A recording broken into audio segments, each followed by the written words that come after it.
Hi everyone, I'm Susan Mulvihill. Here we are in December and it is 24 degrees outside, so I decided it would be much nicer to stay indoors warm by the fire. Now this time of year you are probably getting ready for the holidays and busy as can be, but you might also be thinking ahead about next year's vegetable garden. And why not? Because this is the perfect time of year to be planning it out. One of my favorite things is to decide on all of the different types of vegetable varieties I'm going to grow, because that is great fun.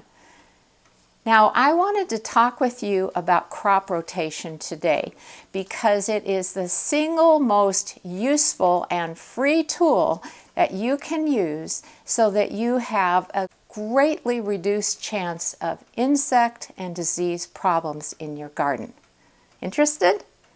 Let me explain what it's all about. So what does crop rotation mean anyway? Well, simply put, it means moving around different families of vegetable crops into different areas of your garden each year.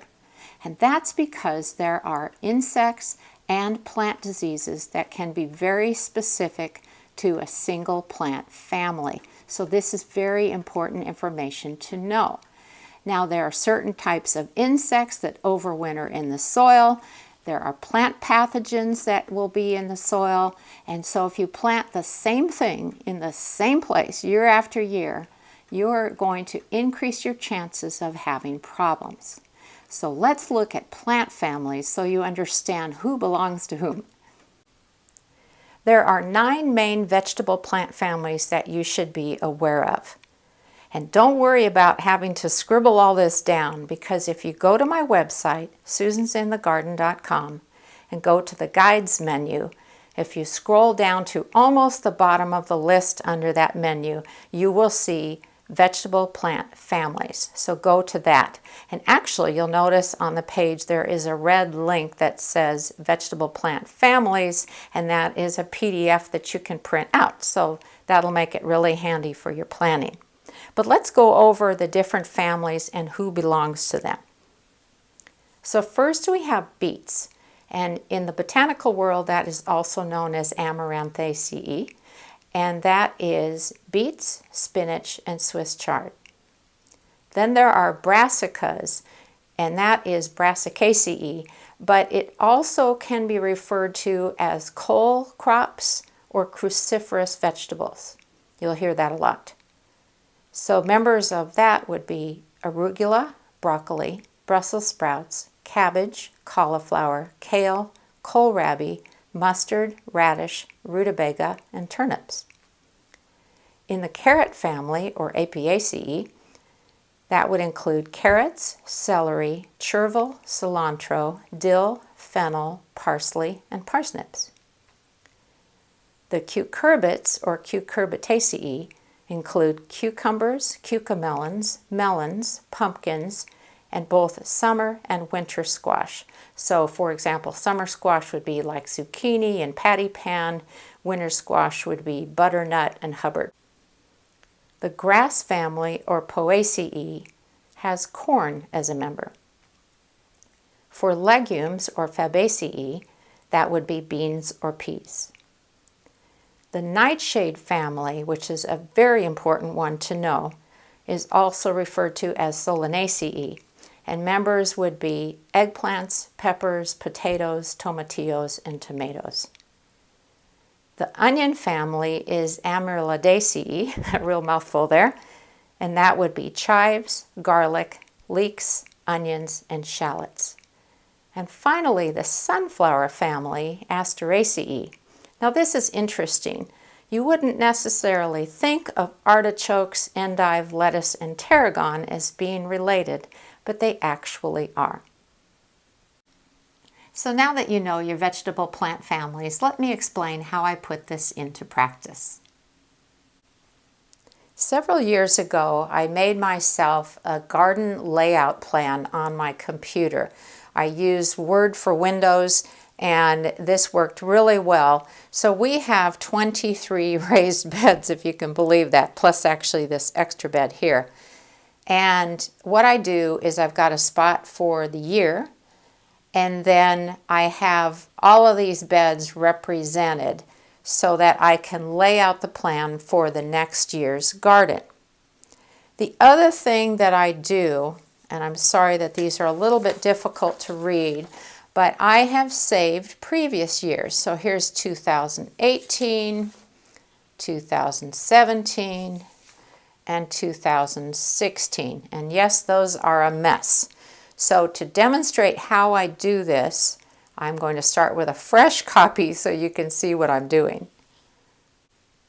When I'm ready to lay out a plan for my next vegetable garden, I pull out the last 3 years of garden plans so that I have a record of where each type of plant family was planted.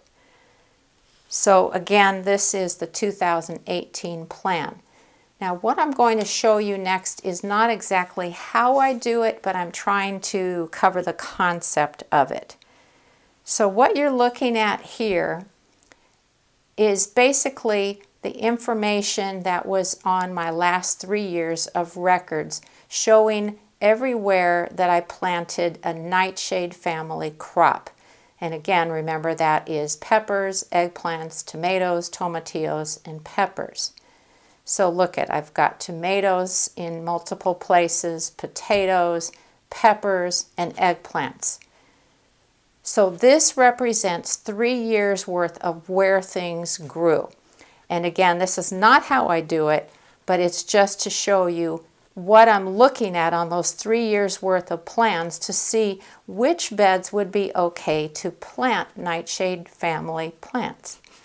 So you'll notice I've got all sorts of beds available. Although these beds tend to be a little less sunny than the others, so I pretty much concentrate my attention in these areas of the garden. And just for a second example, this sheet is representing cucurbits. And remember, those are cucamelons, cucumbers, melons, winter squash, pumpkins, and summer squash. So this sheet represents 3 years worth of where that family of crops was planted in my garden. And so you can see summer squash, winter squash, melons, pumpkins, and so on. Here is my plan for next year. And I haven't quite put in everything that I want to plant, but you'll notice that all of these crops are planted in areas where those families of crops have not grown before. Typically what I do is I start with the nightshade family because it can have a lot of plant diseases and a few insect problems. And so I take care of that on my layout. Then again, I'm referring back to the past 3 years to see, okay, where did all the cucurbits grow? And then I figure out where I'm going to put my melons and pumpkins and cucumbers and so on. And then maybe I'll move to the onion family and I'll figure out where do I want my onions and garlic to grow. So it's just a really useful way to prevent problems in your garden. And it takes a few minutes, sure, but it is totally worth it. If you have a small garden, you're probably thinking, there is no way I can rotate my crops, it's too small. Well, I get that. But there are a couple of strategies you can employ that work along the same lines. The first one has to do with the cultivar or variety that you choose to grow. So let's say you love to grow tomatoes, and who doesn't? Well, when you're going to the nursery to buy seeds or plants, look at the seed packet or the plant tags to see if it has resistance to that specific disease. It's not a 100% guarantee, but it's certainly a step in the right direction. Another thing you can do, again thinking about tomato plants, is grow them in containers 1 year and maybe again in containers the next year with fresh potting soil. And then that 3rd year, plant your tomatoes in your garden plot. And then do the same type of a rotation over the next couple of years. All of this is very helpful. Well, I hope I haven't confused you. It really is very simple once you do it a time or two. But if I have caused some confusion, first of all, I apologize. And second of all, please send me an email to susan@susansinthegarden.com, and I'd be happy to answer your questions. But the basic concepts are: know what your vegetable plant families are. And again, you can find this list on my website, susansinthegarden.com. Keep records for at least 3 years of where you planted things. Then when you're making up a new plan for the next garden, refer to these old plans and just go systematically plant family by plant family and figure out, where do I want to put my tomatoes? Where did tomato family crops grow in the last 3 years? Okay, I'll pick a bed where they didn't grow. Okay, where did cucurbits grow? Okay, this bed is good, and so on.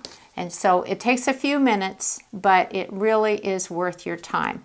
And I have to tell you, the more I research the life cycle of different types of insects, there are so many that do overwinter in the soil. And so it's worth it to move things around in your garden, and you should have much better success.